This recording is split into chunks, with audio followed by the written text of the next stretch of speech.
Okay, hopefully the recording has started. Welcome everybody to the presentation. My name is Christine Netters. I'm one of the school counselors at the school. We'll get into introductions in a second. This is our fall senior presentation that is made available for Running Start students. Anyone that missed the presentation in English classes on Thursday, September 30th, or any parent or community member that is curious about what we are supporting our seniors with for graduation and for college and career planning.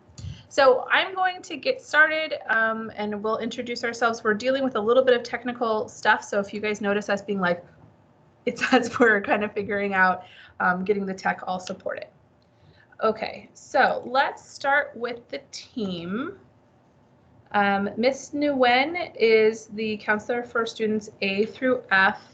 Mr. Lim, who will be with us shortly, is working as an intern under her caseload, so primarily with her caseload. Ms. Newman is on maternity leave. So we have the lovely Ms. Maurer that is here supporting her students. Jane, I don't know if you want to come on and say hi. Lovely Jane, you are muted.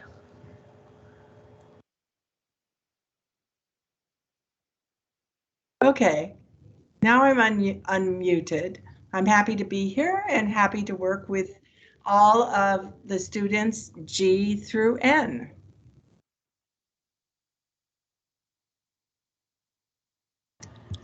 Okay, hey everybody. My name is Mr. Sid, and I am a counseling intern for this school year. Happy to be helping and supporting and learning a whole lot. And Jane, I'm checking in on our echo situation. Was that okay? You are again muted. So I'm muting when I'm not speaking. So when he was speaking, I was muted and we did not have an echo. So I think we're okay. Okay, then we'll keep rolling with our main technical hurdle has been overcome. So we'll keep rolling.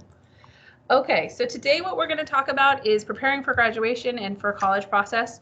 We're going to dip into kind of the main ways that students from West Seattle leave us, either going to community college and apprenticeship or four-year school. So we're going to talk through that. We're going to talk about the high school and beyond plan and talk about some upcoming dates that are important for our seniors to remember.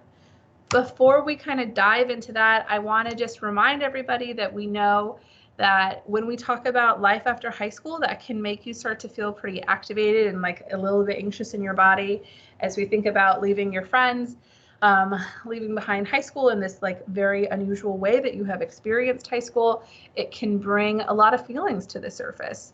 And counselors are here for you, but we also just want to give you some tools, and we're going to circle back to our main tool of breathing throughout this presentation. So if at any point you're starting to feel yourself get anxious about like, oh gosh, there's all these things I need to do that I haven't gotten started with, just continue to breathe and like trust in yourself, trust that we will support you through this process. You're not alone. But let's just do an example of what breathing could look like. If you guys can breathe in for 5 seconds. So 1, 2, 3, 4, 5. And we're going to hold for 3. And then we're going to breathe out for 6. So out for 1, 2, 3, 4, 5, 6. If you're feeling yourself starting to get like, I'm not in my best place, remember to circle back to breathing throughout this presentation and throughout this year. It will always ground you. So in talking about things that ground you into your body, into yourself, we have some some YouTube videos that we just kind of curated in terms of tips for organization, or if you need to get back on track for sleep. All of these will be hyperlinked into the presentation, so we hope that you will go and watch one of these, whichever one feels the most relevant to you. Okay, so let's start talking about what happens after high school. So there's options after high school. The kind of predominant thing that you'll hear is four-year school, but there are other ways that students can leave us from West Seattle that we want to make sure everyone just is sort of versed on. The bulk of this presentation is going to be on getting to a four-year school, but we want to spend some time in the other options. So a two-year school, we're going to talk about that in a sec. Working full-time is always an option. Enroll in a vocational and technical school, so something like an apprenticeship, which we're going to talk about in a little bit. Joining the military is a huge active service to this country and a wonderful way to move forward after high school. And then if you're not sure, like people do a gap year, but really if you're in any of these boats of like, well, I just don't know what the journey is for me, please come and talk to your counselor. We're going to be meeting with all students in the month of October, so that would be a great time to start thinking about what plan looks good for you. Okay, I'm going to transition over to Sid so we can talk about community colleges. Great. So community colleges, otherwise known as two-year schools, two-year colleges, are a great option post-high school. In Washington here, we have 33 different schools spread across the state. And here in front of you, you'll see a couple easy steps on how to apply and how to kind of get that process rolling and find yourself at a community college. One of the great things is that it's nice and convenient. You can apply to all of them through that one website you see linked there.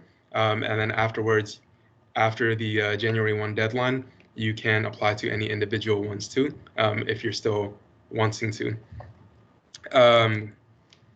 As I mentioned earlier, we have 33 great community and technical schools spread across the state.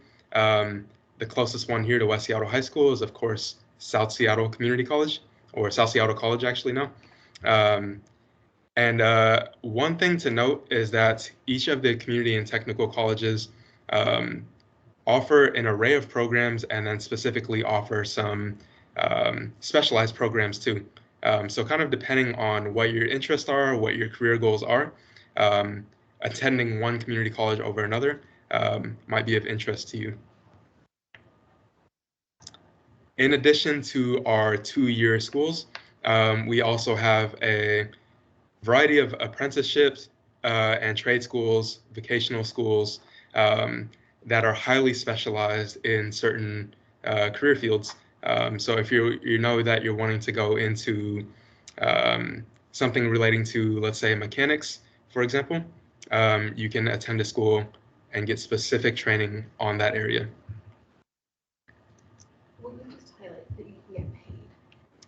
Yeah, and another great thing about that is the opportunity to also get paid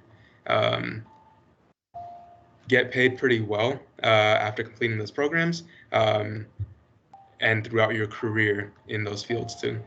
So again, a 2-year or 4-year option, or 2-year, 4-year schools are not the only option that turn out well. All right, so for the seniors, you know that your senior year will fly by. And if you're taking a look at this graph here, it'll probably make it feel even more so. Things happen pretty quickly. There's a lot of dates and deadlines to remember in your final year of high school. And so you want to make sure that you are staying on top of it all, staying organized. And so some of the big ones that you'll see listed on there, your financial aid application that opens up in October. You'll see early action deadlines. Keep in mind that each of the schools you are wanting to apply to have differing deadlines. And so you want to make sure that you keep track of those as well. Scholarships are, of course, important. You want to get some help funding school. And of course, scholarships similarly also have varying deadlines too. So you want to be sure to track those as well. And then in the springtime, those scholarship decisions, those college admissions decisions start to come in, and you kind of get to make your big decisions of what you'll be doing after high school in that spring. All right, so I mentioned early action in the previous slide. There's also early decision.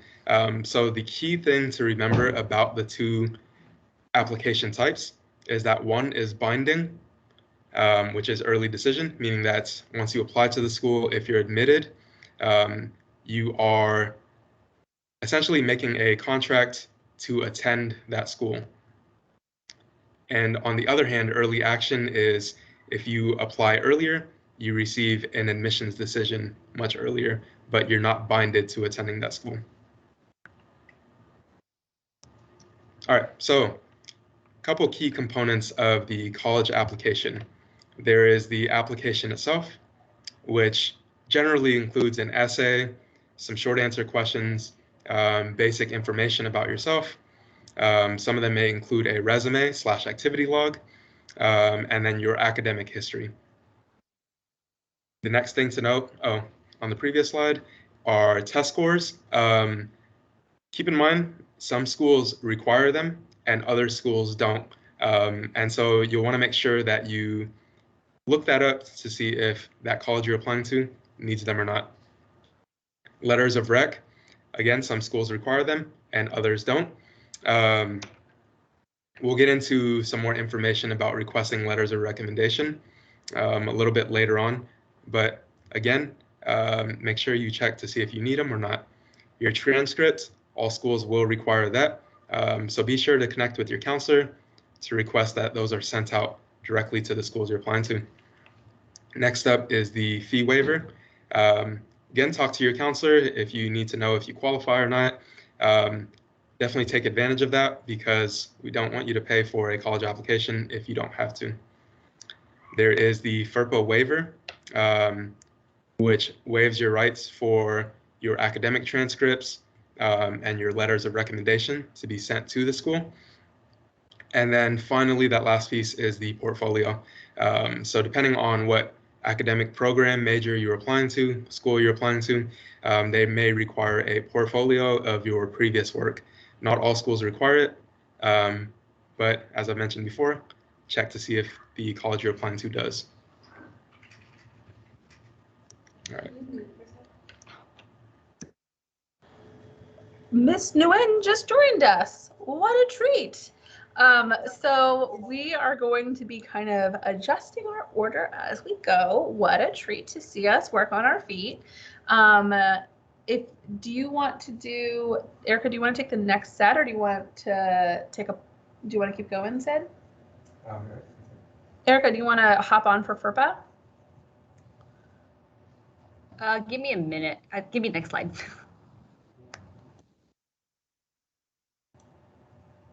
Oh. Yeah. Okay. Okay, go for it, Erica.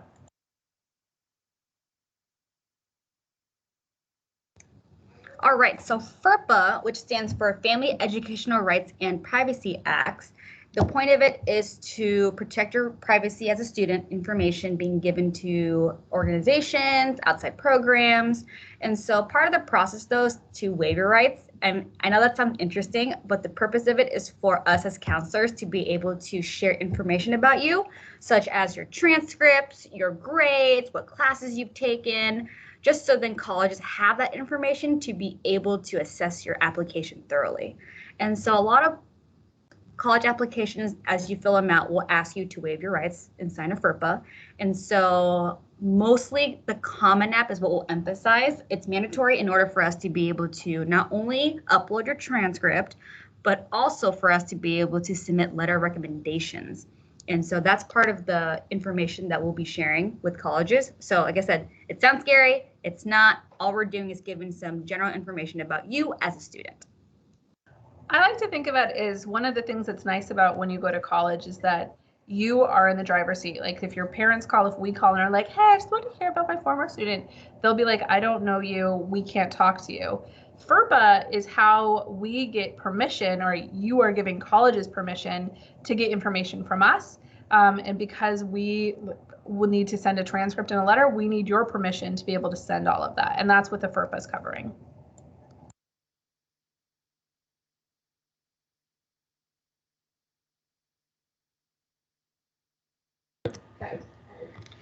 All right, so how do you actually apply to colleges?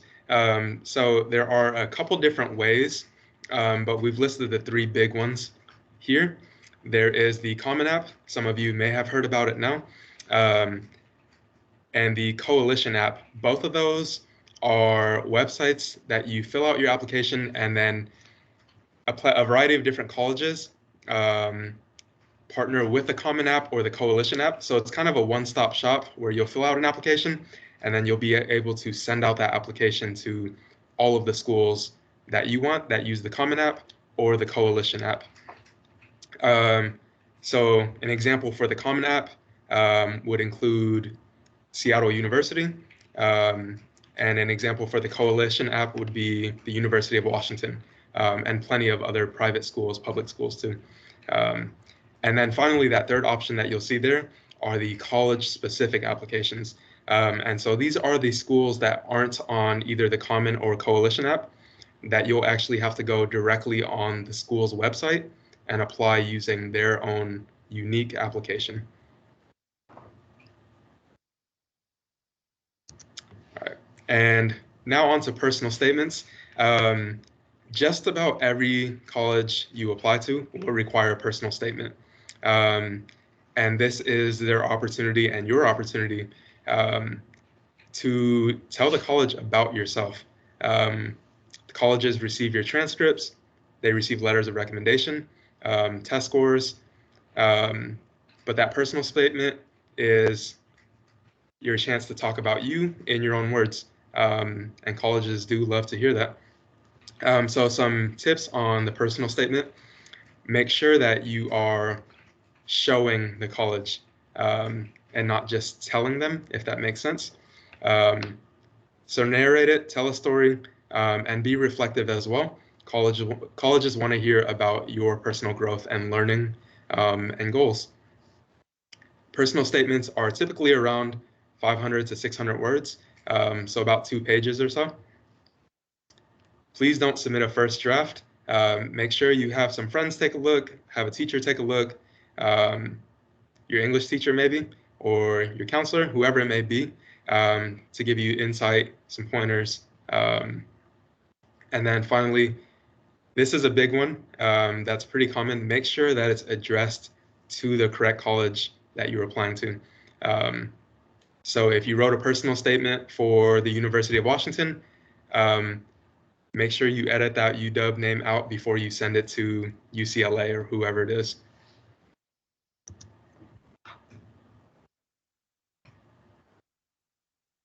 Okay, shall I do this breathing one? Did we decide that?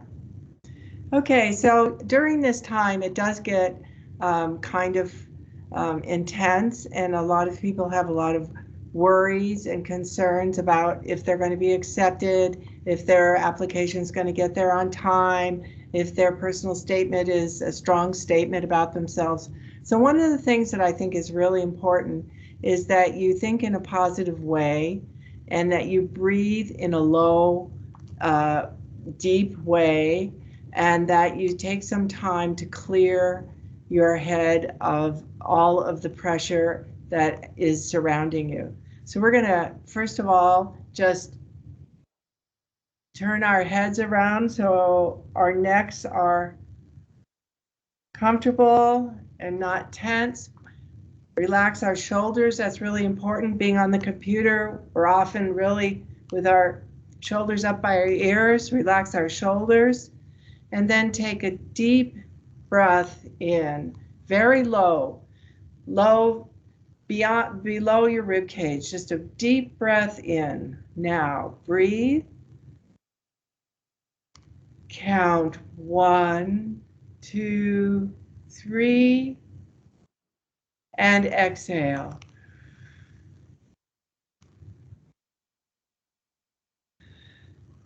Breathing is really important and can really set you straight. Okay, so now testing 1, 2, 3. A lot of schools across the country during this time of our pandemic have decided not to use standardized tests. However, there are some schools that still require standardized tests.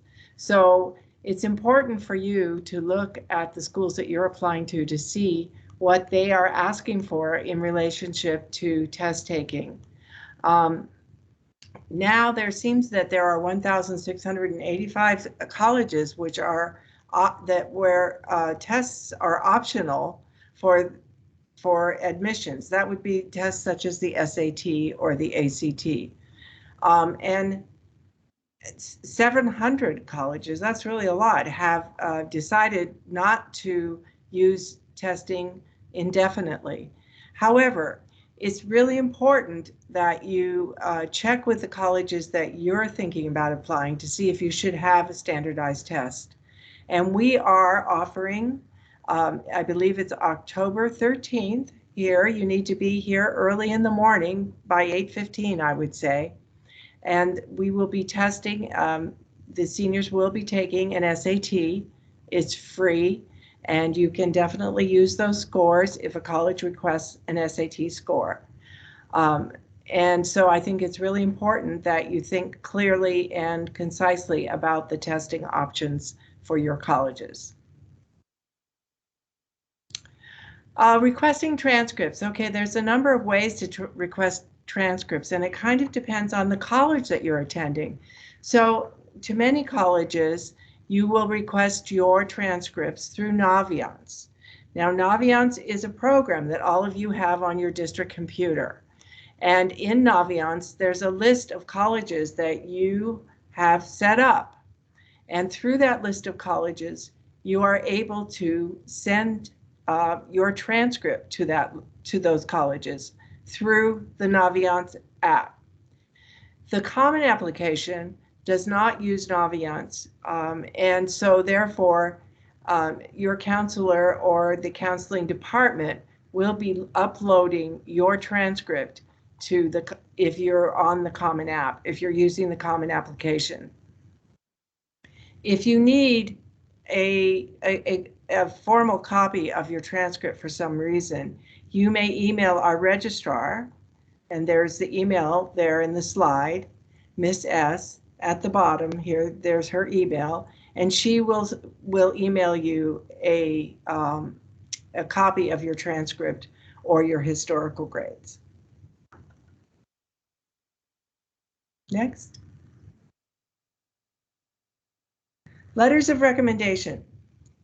Well, many colleges ask for letters of recommendation, but not all. You will need 2 to 3 letters of recommendation for some colleges.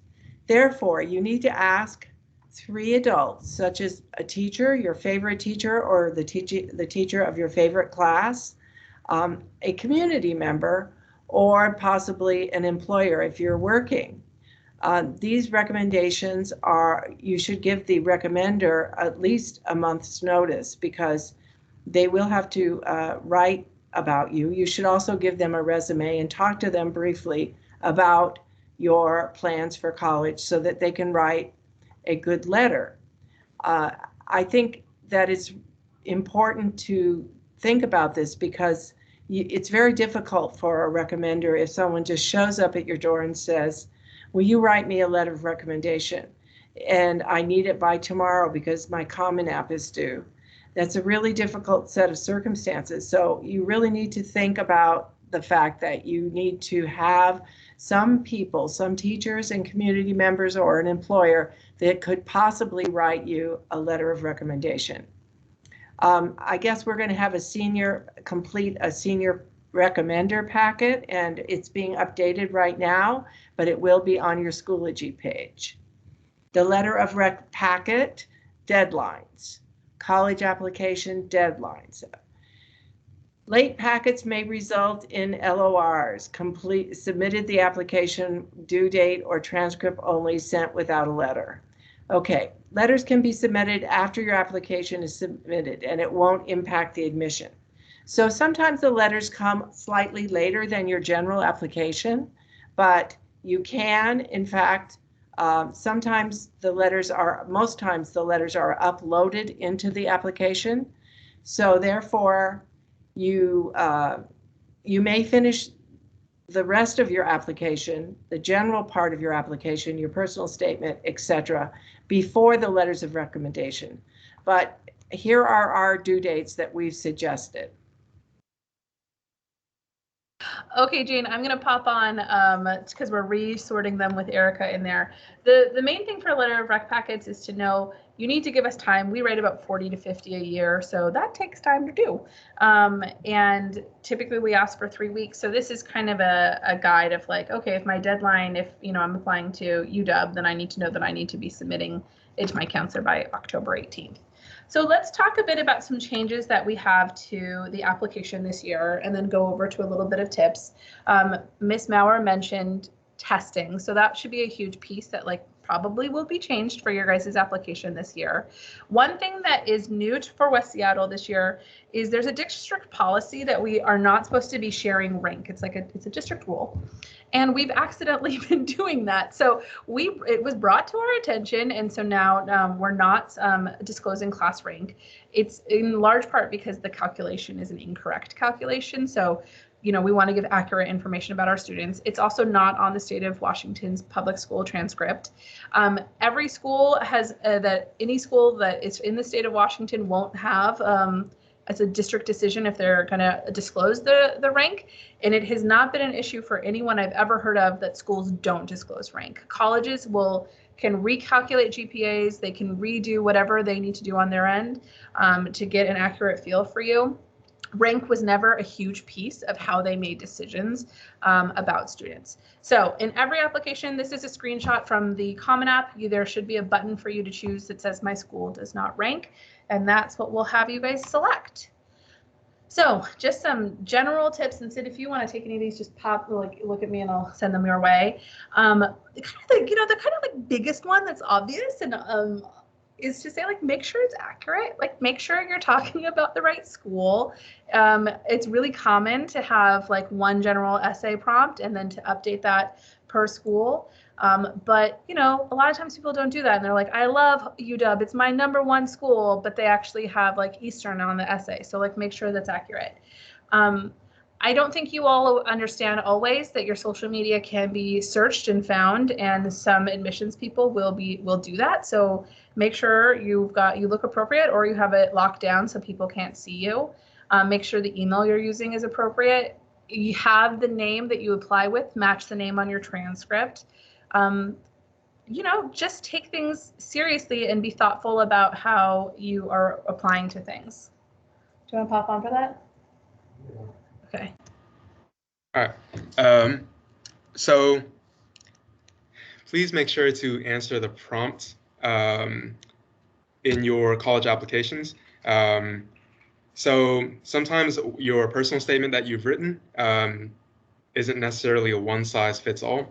And so colleges have specific prompts because there's specific information that they are wanting to get out of their applicants or wanting to know about them. So your best opportunity is answering exactly the questions they've given you. You've heard Ms. Nutters and Ms. Maurer talk a bit about letters of recommendation. This one's especially important. Make sure you are requesting people that you feel can write you a good letter of rec, but most importantly, people that you know well and that know you well. Because that third person perspective for colleges is pretty important as well.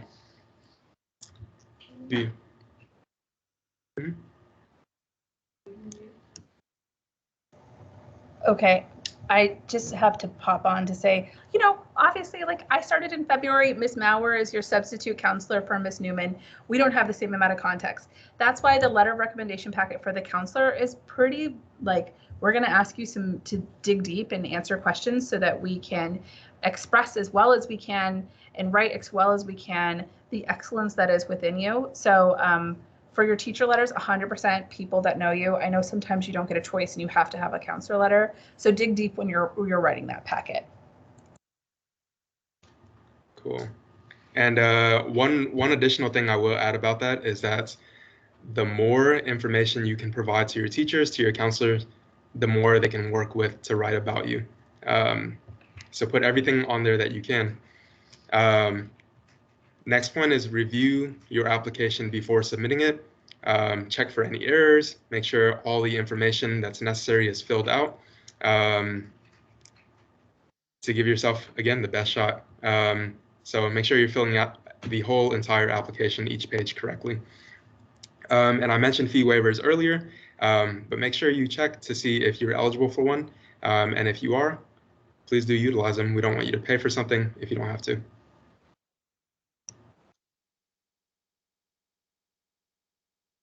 All right, guys. here I come again. And Jane, you can hear me okay? Okay. All right, guys. So let's talk about financial aid and kind of some ways to how to actually make this affordable. So the first one, in rolling on back to when we started and we were talking about community college, is Seattle Promise. If you graduate from a Seattle high school, you can get your first 2 years of community college paid for, which is a huge savings when you think about it from the perspective of if you transferred those classes and you did everything right so you could transfer, your first 2 years of college are paid for. That is potentially like anywhere between $120,000 of savings or less if you went that route, because that's how much private schools typically cost on the high end. So this is a huge opportunity that is for the Seattle schools. We have a guy, Bradley Llewellyn, who's here regularly. I think he's still figuring out his day, but ask your counselor. We'll get you in touch with them if that's something you want to do. We want to make sure you do it. There's just a couple steps you have to do to get that, so we want to make sure you do that. Let's talk about scholarships. So this is sort of how I talk about scholarships. It's an inverse pyramid. And you want to think about where you get the most bang for your buck. So big scholarships, national scholarships, the Gates Scholarship, the Koch Scholarship, these are all ones that give you a lot of money, but they are for everybody in the country to apply for. The state scholarships, if you go to washboard.org, that's a state registry of scholarships that are just for Washington residents. But where we get buku dollars is from local scholarships. So these are hyperlinked on the West Seattle website. There are some that are specifically for West Seattle students. I like to always say, like, when I was a kid, my grandma made me go to like the Orchid convention, and like you're a high school student, you're like, I don't care about orchids. My grandma dragged me to the Orchid convention, and someone rolled up on me and was like, do you like orchids? There's a $500 scholarship for orchid enthusiasts that are high school students. And I was like, well, like, I don't care, but I do love money. And that is $500 that I didn't have to pay for. And those $500 scholarships are oftentimes unclaimed. They add up. 1 hour to apply for a scholarship and get $500 is 100% worth your time. So local scholarships is a great place to start, and then always look at each of your college's website. Sometimes for just applying, you get it pulled into the scholarship pool. Sometimes you have to specifically apply. So you want to go for where there is the least amount of competition, and that is in West Seattle and at your school itself, and the state of Washington. So we have an idea about scholarships, which are free money. Other things to just kind of know about are FAFSA. So that is the free application for federal student aid. You need to make sure you're into FAFSA.gov and not FAFSA.com. If you're paying for it, FAFSA, first word is free. So that is how you are able to get private loans, and if any grants will come to your family for financial aid from the federal government. If you don't have any papers, you'll do the exact same thing, but you'll do it through WASFA. And it's, again, how your school will be able to give you more financial aid in terms of grants or tuition grants as well. Your CSS profile is required by some schools, primarily private, but some of the more selective schools. It will be done through the College Board, and it's an additional space for you to submit more information about your family's income. The Western Undergraduate Exchange is not something we talked about very deeply in this presentation, but it is a rad-tacular program where you can get in-state tuition at public schools in kind of the entire Western region. So if you're thinking about if money is the driving force, sometimes going to like University of Montana or Montana State is cheaper than going to Wazoo. So there are ways to get in-state tuition, and some states have cheaper public schools. This is a great vehicle to be able to get that. So if money is the driving force, when we have your senior meeting, let's talk about that so we can be kind of strategic. So for the FAFSA, it has opened up October 1st. So this presentation is given on Thursday at midnight on Thursday, because it opens Eastern time. You could join the magical world of first round FAFSA applicants and submit your FAFSA. The benefit of doing your FAFSA early is colleges have a bucket of financial aid and buckets have bottoms. So if you're able to do at an earlier submission for this, you're able to get kind of an earlier round of the school is like, I'm rich, I have a whole bucket of financial aid, and they can be sometimes more generous, particularly private schools, when you do your financial aid application early. It's in your benefit to do it early. If you have any questions about it, reach out to your counselor. We're going to have workshops and support for this as well. This is a lot of information. you are going to have one-on-one time with your counselor to be able to walk through this. So we have them already scheduled for every single one of our seniors, half-hour blocks, to talk about all of this and you and graduation. If you're a Running Start student, you should have gotten an email to book it. If you haven't booked it, please book it. We want to talk to you. We want to make sure you have a plan. We know that COVID hasn't been like the best way to like individually talk to everyone and have a plan. So we want to give opportunities to be able to do that. Okay. So do you want to talk about this one? Yeah. Okay. Ooh, one sec. All right. So as the quote says up there, if you don't know what to do after high school, that is perfectly okay. We've talked about several different paths today that you can take after you leave West Seattle High School, and all of them are great and will eventually work out for you. But if you're ever needing some more information on it, you want to talk about it some more, that's what those senior meetings are for, and we're happy to kind of troubleshoot, work those things out, future plan with you, and help you get on your feet and figure out what's going on for you. All right, so a couple things on that you can do if you are unsure what you want to do after high school. And that starts with building a list of potential options, colleges, 2-year, 4-year, apprenticeships, trade schools, whatever it may be. But building that list is a great start. Organize your timelines. So get online, see when application deadlines are, so that you can start to plan accordingly with what you need, whether it's giving yourself enough time to write that essay, personal statement, asking for letters of recommendation, scheduling and taking the SAT or ACT, whatever it may be. And then finally applying to whatever it may be as well.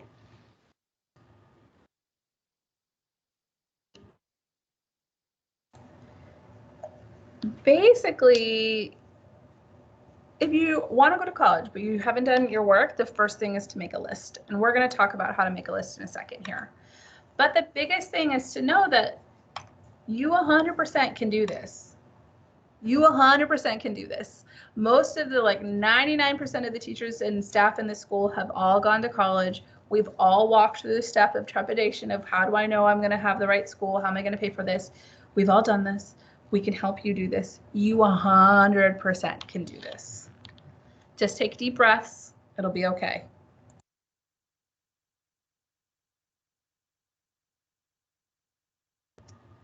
And as Ms. Nutter said, you can do this. We believe in you.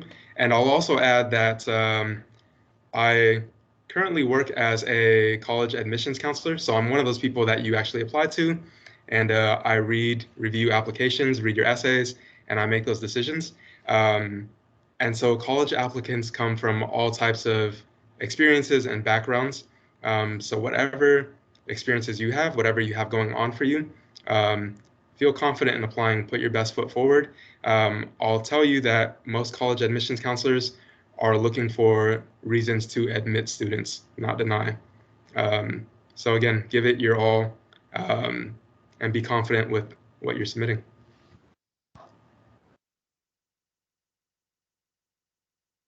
You want to, okay, do me talk? Okay, just to say, this summer they did a lovely thing where we had our website ready to go for everything you needed for senior year, and then they did an update, and then we couldn't get trained until like a week ago, and so we will be updating the senior website, but we just haven't gotten to it yet. So it's under construction. We will be pushing out to you guys forms. We'll add them to Teams, Schoology, and the website as soon as we have them already. They have to be submitted first to be able, it's its own thing. But we will get them to you as soon as we can, which includes your profile, your letter of recommendation packet, like all of the things that you're going to need. If you, in addition to your senior meeting, need to make an appointment with your counselor, the booking links are all online, but we'll also push them out to you so you can get an appointment with your counselor. Okay, so the last part of this presentation is the meat and potatoes of things you need to do your senior year in addition to classes. So there's this one graduation requirement that's sort of funky. It's called your high school and beyond plan, and on your transcripts it'll say not met, And that's because you haven't completed it until the end of your senior year. And the pieces of that are your career inventory, your resume, a 4-year plan, your game plan, your graduation pathway, and your senior survey. And we are going to have you guys actually do kind of the first steps for that. So to get into Naviance, so all of like transcripts, letters of rec for every college, unless it's a Common App college, is going to be through Naviance. So like Naviance is your best friend in a lot of ways. It also is your best friend because you finish your graduation requirements. So to get to Naviance, if you're on the main page and you go to the student portal, you'll see Clever, and on Clever, halfway, like 3/4 of the way down on the page, you're going to see this icon, this blue icon, and that's how you'll click on it. You should be able to like just get in immediately. It might ask you to do login with Active Directory. Click that, Delight, you're in. First thing you want to do is it's automatically set up to go to your school emails, any email we send you about this. And we know that like you guys don't check your school emails all the time. So if you are like, actually I'm Nutters at class of 2022, Gmail, like go to your About Me, just edit that and put in your correct email. That is a #1 thing to get done. Next, and we're going to post these as well when we get around to the whole website, but if you're more of a visual learner, we have videos that will link you through how to edit your colleges, how to request transcripts, like everything will be linked in there so you have them, but I'm going to go over them really quickly. The thing that you have to do, if you are applying to South, any community college or any school that is not a Common App school, you need to have them, and even a Common App school. So just all of your schools need to go into the colleges I'm applying to in your Naviance. So you should have last year, theoretically, if you did the Naviance task, is saved some colleges. So one way is to go into your colleges I'm thinking about and move them to colleges I'm applying to. If you are like, I don't know what you're talking about, if you click on colleges, you can click on colleges I'm applying to, and then you'll click on this beautiful plus sign, and then you will add in the college. So you'll type in the name of the school. You'll change this to whatever type of application you're applying, like early option or regular. You'll change this to, it will either say Common App or directs to institution. Those are the two choices. You're going to click add and request transcript. Okay, I know the box is over here, but the box should be over here. Add and request transcript. And then you'll get it'll be added to your list of colleges I'm applying to, which will look like this little Delight. And that is how you will be able to see where, if we have submitted your transcript, and you'll be able to kind of track your progress for letters of rec and transcripts if you're applying Coalition or Direct to a College. Common App, you'll do that through Common App. Okay, so if you had them already in your colleges I'm thinking about, you remember back in the day when I was like, you might have this if you did this correctly in your colleges I'm thinking about. So if you do have them in your colleges I'm thinking about, you just select the schools that you actually are going to be applying to, like Woot Woot, Eastern, and Seattle U, and move them to your application list. I'm pointing on the computer like screen, and then I just realized you can't see me pointing with my finger. So you're going to like select the ones that you actually want, move to applications list, and then they are in your colleges I'm applying to. So the box is correct. Make sure you're adding the request transcript, request and finish. It'll say initial. That's your initial transcript. We'll send one again in February and then one again in June. So initial, request, yeah, good. These are icons that you might see once they're added into your colleges I'm applying to list. So if you are doing Common App, it'll be here. Common App, this is another one for Common App. You can kind of just think these are both the same icon, but they're different. If the school requires a paper transcript, it'll show you this little adorable envelope. And then the computer screen without a CA into it means that we are going to send it through Naviance and send it directly to the school itself.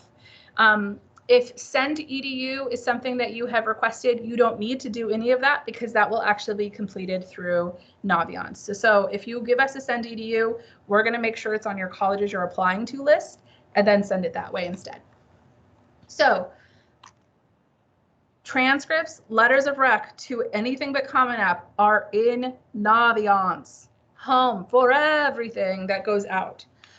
Naviance is also the home for how you will attend rep visits. So in your Naviance account, You should be able to see in that main page of your what's new, all the colleges that are coming.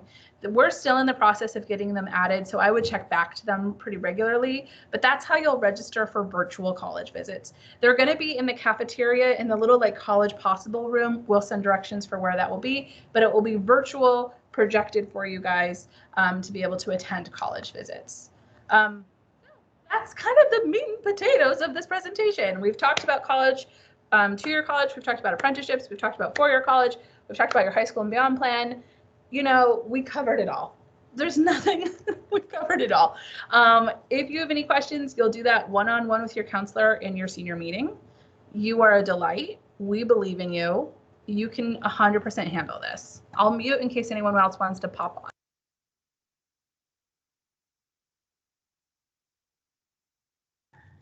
I'm looking forward to seeing you, all of you. It's exciting. It's an exciting time to apply to college or to look forward to another avenue, a different career.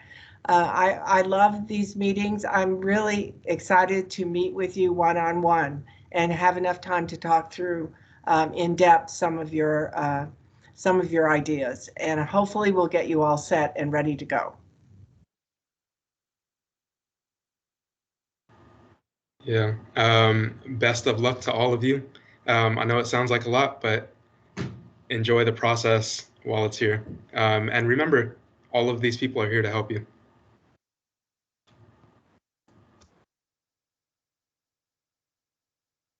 Okay, with that, we're going to let you go. Have a lovely day. Reach out to a few if you have any questions. You can do it. Bye, everybody.